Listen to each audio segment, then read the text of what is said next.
우리 생애 속에서 진정한 행복과 또 기쁨을 누리기 위해서는 어떻게 해야 되는가? 성경은 우리에게 진리를 만나야 된다고, 진리를 얻어야 된다고 말씀해 주고 있습니다.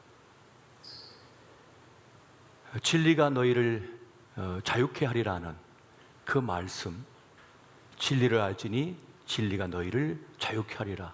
바로 그 진리를 만났을 때에, 진리를 가질 때에야 우리는 진정한 자기 만족, 행복을 누릴 수 있게 된다는 것입니다. 다른 말로 하면 그 말씀처럼 참 자유를 얻게 된다는 것입니다. 자유를 누리지 못한 이유가 어디 있습니까? 무엇인가에 구속되어 있기 때문이죠. 무언가의 억압을 받고 있기 때문에, 무엇인가에 갇혀 있기 때문에 그렇습니다. 남들이 짜놓은, 이 세상에 짜놓은 프레임이 있어요. 틀이 있는 거죠. 그 속에 맞춰 살다 보니까 행복하지가 않다는 것입니다. 그것에 규정당하고, 그것에 구속당하고, 또 그것에 지배를 받고 살다 보니까 나는 몇 점짜리구나 하는 생각을 가진다는 것입니다.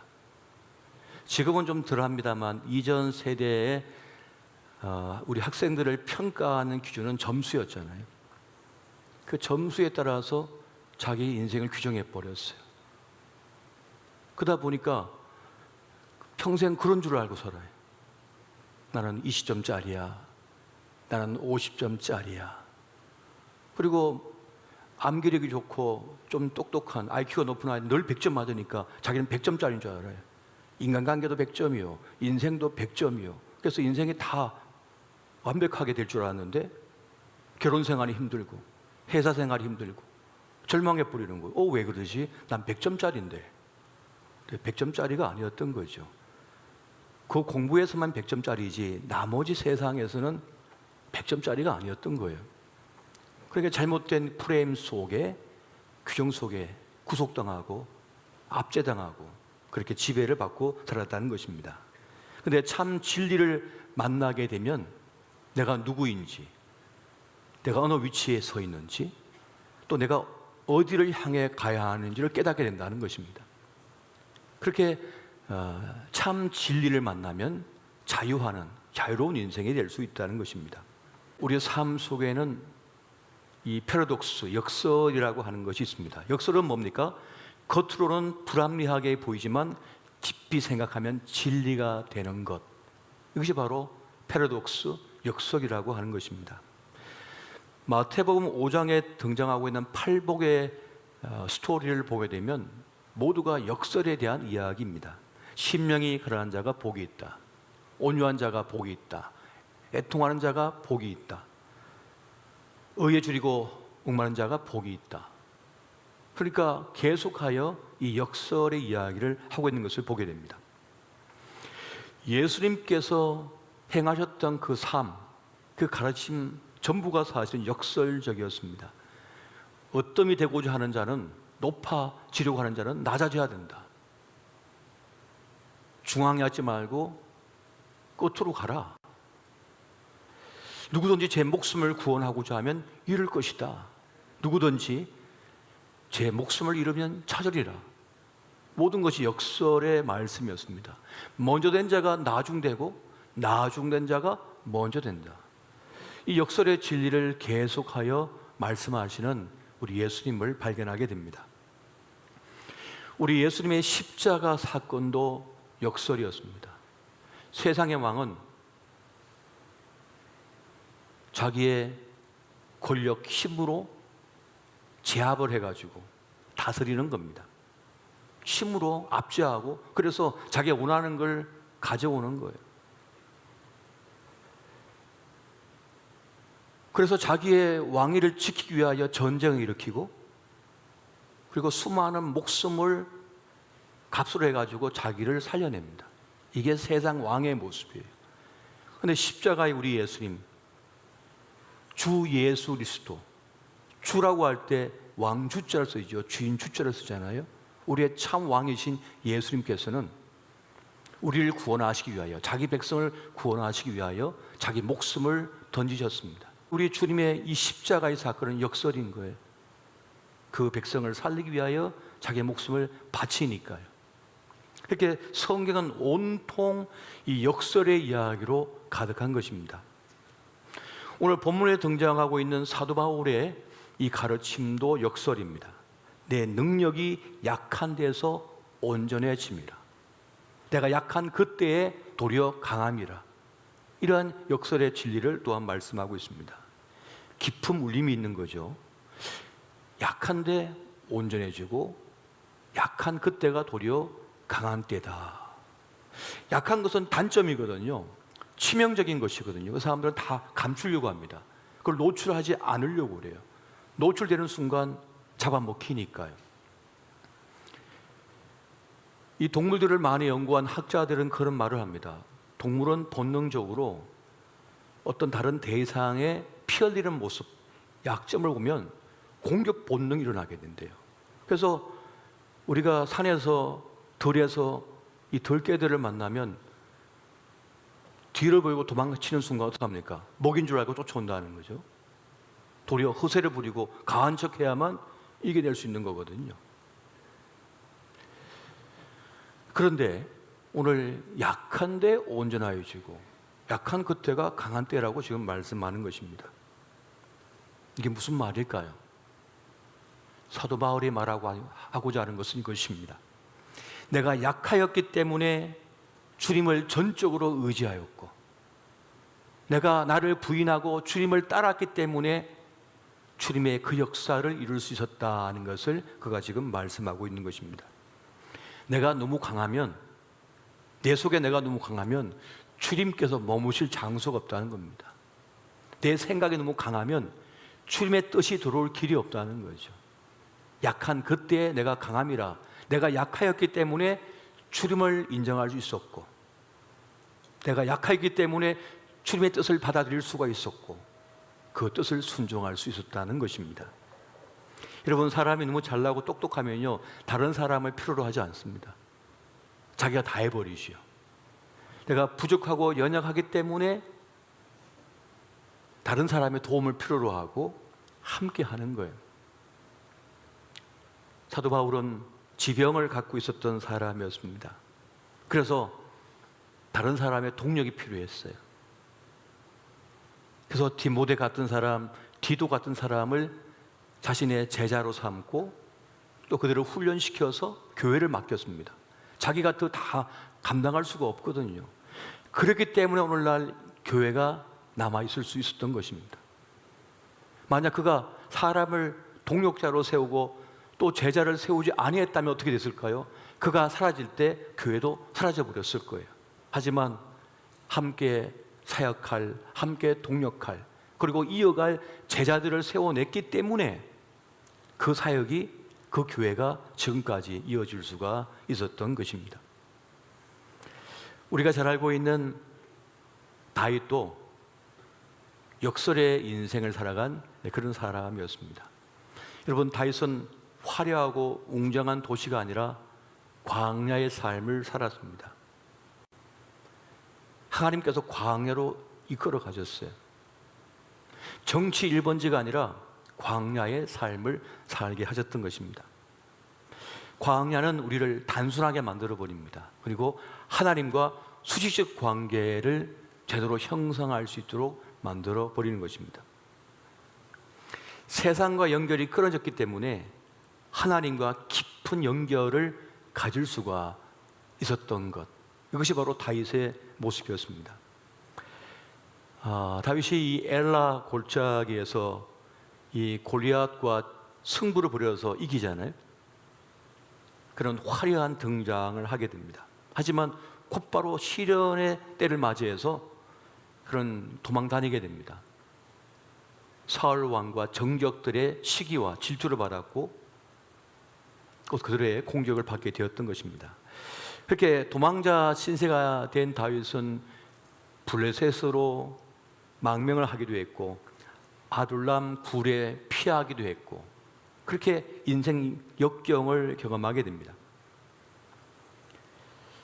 그런 중에 다윗은 절호의 기회를 맞이합니다. 3,000명의 정예병을 끌고 자기를 잡으러 온 사울 왕을 없앨 수 있는 절호의 길을 맞이하죠.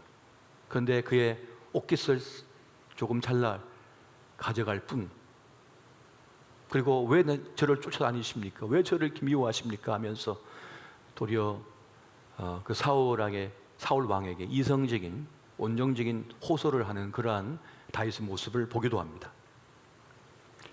그리고 또 한 번의 기회가 있었지만 또 다윗은 사울을 해치지 않죠.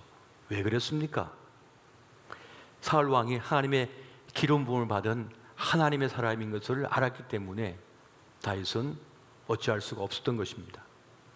근데 여러분, 다윗이 광야가 아니라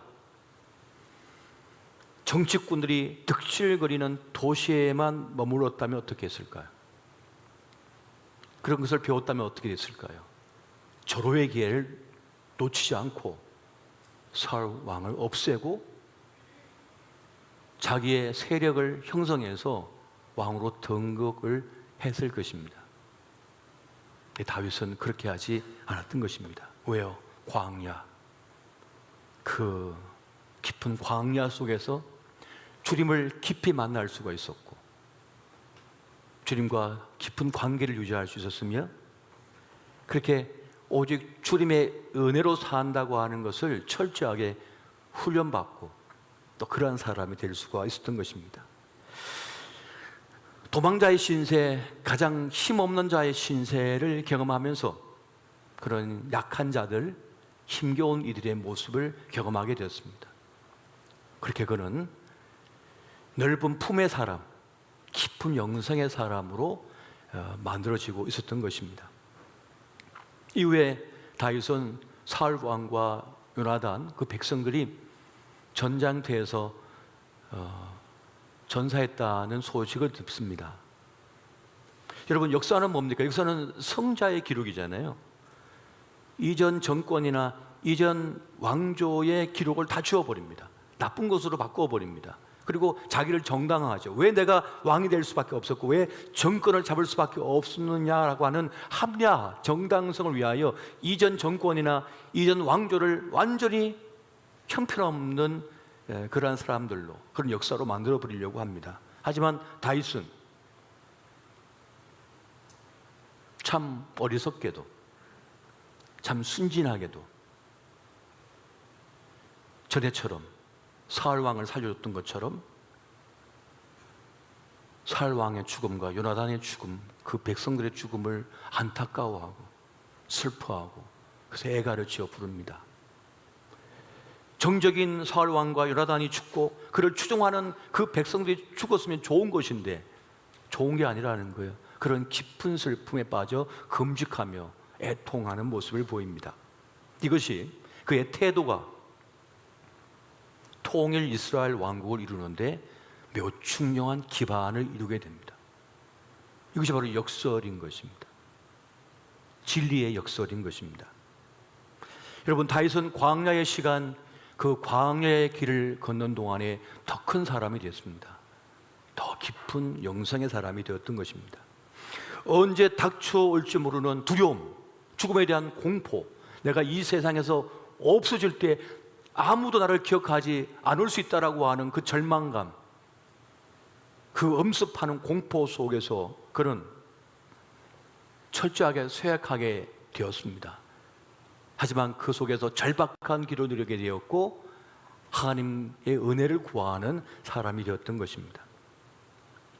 그렇게 다윗은 한없이 약해지는 그 시간을 통하여서 자기로부터 해방되는 경험을 하게 된 것입니다. 사람은 자기 욕심, 자기 소욕에 붙들려 살거든요. 사람마다 자기 분노가 있고 자기 욕심이 있고 자기 꿈이 있기 마련이에요. 거기에 다 붙들려 끌려다닙니다. 그런데 이 고난의 시간, 역경의 시간을 통하여 한없이 쇠약해지고 연약해져 가는 가운데 나로부터 해방을 경험하게 돼요.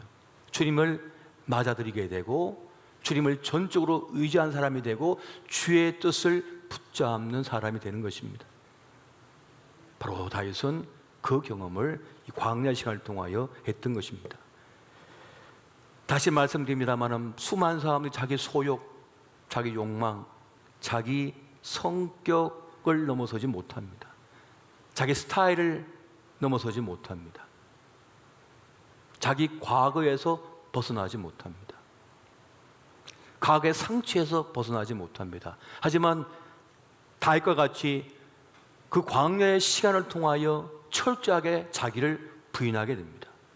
주여, 나는 아무것도 아닙니다. 저는 아무것도 아닙니다. 주님만이 전부이십니다. 그렇게 주님을 인정하고 주님을 따르는 사람이 될 때 주님의 이끄심을 받는 사람이 된다는 거예요. 여러분, 자기 부인 없이는 주일 성수할 수 없습니다. 자기 부인 없이는 새벽을 깨우지 못합니다. 자기 부인 없이는 여러분, 금요 기도의 시간을 가질 수 없습니다. 철저히 자기를 부인하게 될 때라야 11조할 수도 있는 것입니다. 자기를 철저하게 부인하게 되는 그 시간이 어디냐? 바로 약한 그때, 내가 철저히 아무것도 아님을 경험할 때입니다. 여러분, 자기 부인 없이는 헌신도 할 수 없습니다. 자기 열심으로 하는 이들은 얼마 못 갑니다. 자기의 지식, 지혜, 경험으로, 자기 근육의 힘으로 일하는 사람 얼마 가지 못합니다. 자기 말로 일하는 사람 얼마 가지 못합니다. 오직 주님께서 주신 능력, 주님의 은혜를 쫓아 하는 이들이야말로 여러분, 교회를 끌어안고 교회의 무게를 짊어지고 갈 수 있는 사람입니다. 수많은 사람 자기 성격, 성질에 걸려서 나가 떨어져요. 자기 경험, 자기 지식, 지혜 때문에 나가 떨어져요. 그러나 이 성령의 공동체, 주님의 공동체인 교회에는 철저히 나는 아무것도 아닙니다, 주님께서 하십니다 라고 하는 마음을 가질 때라야 헌신을 할 수가 있다는 것입니다. 그렇게 약함은 온전함을 가져오고 약함은 강함을 가져와서 그 길을 갈 수가 있게 되어지는 것입니다. 그렇기 때문에 하나님께서 우리에게 약함을 허락하십니다. 우리에게 가시를 허락하시는 거예요. 그렇게 깨진 그릇과 같은 인생들을 주님께서는 사용하시려고 하는 겁니다. 너무 강하면, 너무 똑똑하면, 너무 모든 걸 가지고 있으면 하나님 필요 없거든요. 기도가 안 돼요. 너무 많이 갖고 있어서. 너무 똑똑해서 기도가 안 된다니까요. 너무 잘나서 주님의 뜻을 쫓을 수가 없어요. 그 길을 갈 수가 없는 것입니다. 하지만 깨진 그릇과 같은 인생, 보잘것없어 보이는 인생은 자기를 부인할 줄 압니다. 주님, 저랑 아무것도 아닙니다. 주님께서 해주셔야 됩니다. 고린도 전서 1장 27절에서 29절 말씀을 우리 같이 한번 보겠습니다. 자, 시작. 그러나 하나님께서 세상에 미련한 것들을 택하사 지혜 있는 자들을 부끄럽게 하려 하시고 세상에 약한 것들을 택하사 강한 것들을 부끄럽게 하려 하시며 하나님께서 세상에 천한 것들과 멸시받는 것들과 없는 것들을 택하사 있는 것들을 피하려 하시나니 이는 아무 육체도 하나님 앞에서 자랑하지 못하게 하려 하심이라. 아멘. 아멘이십니까? 주님은 우리의 약함을 아십니다. 그 약함을 또한 사용하시려고 하십니다. 허물 많고 죄 많아서 어디 쓸 데도 없을 것 같은데 주님은 기어이 우리를 쓰시겠다는 거예요. 기어이 우리를 통하여 그 일을 하시겠다는 것입니다. 기어이 일개 목동이었던 다윗을 쓰시고자 하신다는 거예요. 기어이 대적자였던 형편없는 그런 일을 행했던 바울이라고 한 청년을 쓰시겠다는 거예요. 3번이나 주님을 부인하고 도망쳤던 베드로를 기어이 찾아가서 쓰시겠다는 거예요. 이렇게 흠없고 흠 많고 상처투성이고 깨진 그릇과 같은 그 인생을 주님은 쓰시겠다고 지금 말씀하시는 것입니다. 그런 이야기가 있죠. 어떤 사람이 물지기에 항아리 하나씩을 매달고 이제 물을 나르는데 집에 도착해 보니까 한쪽 항아리에 거미 가가지고 물이 새가지고 반밖에 안 남은 거예요. 그러니까 이 깨진 항아리가, 거미 간 항아리가 그렇게 얘기했다잖아요. 주인님, 제가 부실해가지고 물을 다 쏟았네요. 저를 버리시고 새로운 항아리로 교체하십시오. 그때 주인이 뭐라고 하시냐면, 저 뒤로 돌아보아라. 우리가 지나온 자리에 네가 흘린 그 물 때문에 꽃이 피고 저 많은 풀들이 자라고 있지 않느냐. 그래서 나는 너를 버릴 수가 없다. 그렇게 말씀하시는 거예요. 한 방울도 물을 흘리지 않으면 항무지가 됩니다.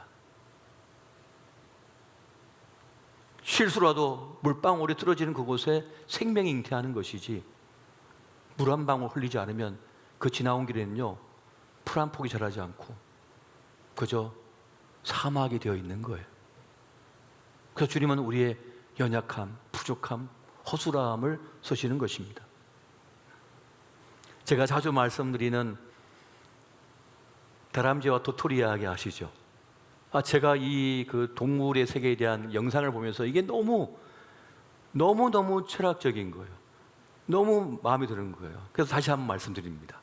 이 도토리가 이 겨울 채비를 하잖아요. 그러면 욕심을 부립니다. 그래서 막 입이 터질 것처럼 도토리를 위해 잔뜩 물고 막 어디론가 가가지고 땅을 막 파는 거예요. 그리고 하늘을 한번 쳐다보고 또 땅을 파고 숨겨놓고 또 하늘을 한번 보고 또 하늘을 왜 보는 거예요 도대체? 구름이 계속 움직이고 있는데. 그래서 수백 군데에 숨겨놓고는요, 그리고는 겨울이 돼서 이제 찾는답니다. 잘 찾겠어요? 못 찾겠어요? 못 찾는답니다. 수백 군데를 파서 숨겨놨는데 찾는 것은 10몇 프로밖에 안 돼요. 그 나머지 어떻게 될까요? 못 찾아서 숲이 됩니다. 도토리 나무 숲이, 참나무 숲이 되는 거죠. 딱따구리가 머리를 짜내가지고 높은 고목에다가 도토리를 타다닥 박아가지고요, 수천 개를 박아 놓는답니다. 자기만 먹으려고. 그런데 보니까 곰이 말이죠, 덩치큰 곰이 그걸 어슬렁어슬렁 올라가가지고 그걸 빼먹기 시작하는 거예요. 간식 먹듯이 다. 그리고 저쪽에 다른 새가 와서 또 그걸 쪼아가지고 빼먹고 앉았어요. 누구 좋은 일 시킨 거예요? 남 좋은 일 시킨 거죠. 그런데 이것이 성경적입니다. 공부 왜 했냐? 남도 성공시키려고. 나만 잘 살려고 한 것이 아니라, 그렇게 우리를 공부시키고 그렇게 훌륭하게 키워낸 이유는 너만 잘 살지 말고 다른 사람도 살게 하라라고 하는 하나님의 뜻인 줄 여러분 기억하시기 바랍니다. 이것이 하나님의 뜻인 것이에요. 이런 헛수고가 어디 있습니까 싶지만은 그 헛수고가 생명을 살려낸다는 것입니다. 이게 바로 역설의 진리인 것이에요. 그래서 주님께서는 우리의 약함을 허락하시는 것을 보게 됩니다. 여러분, 하나님께서는 우리의 인생의 악조건을 호조건으로 만들어내시는 그런 하나님이십니다. 찬송가 503장 2절에 보면 이런 찬송이 있어요. 큰 물결 일어나 나 쉬지 못하나 이 풍랑 인연하여서 더 빨리 갑니다. 그 풍랑 때문에 죽을 것 같았는데 더 빨리 가게 하더라는 것입니다. 그렇게 하나님께 봉헌된 우리의 약점은 오히려 하나님의 은총의 통로가 되고 있음을 여러분 믿으시기 바랍니다. 그렇게 주님께서는 우리에게 이 역설의 진리를 말씀하고 있는 것입니다. 복된 약함이란 말이 있습니다. 그 힘겹고 어려운 때를 통하여 주님을 영접한다는 거예요. 지금 우리는 그 복된 약함을 좀 경험하고 있는지도 모르겠습니다. 그러니 내가 약한 그때가 도리어 온전해지는 때이고 도리어 강하여 하나님의 은혜가 임하는 때임을 기억하시고 힘내시기를 예수 이름으로 축원드립니다.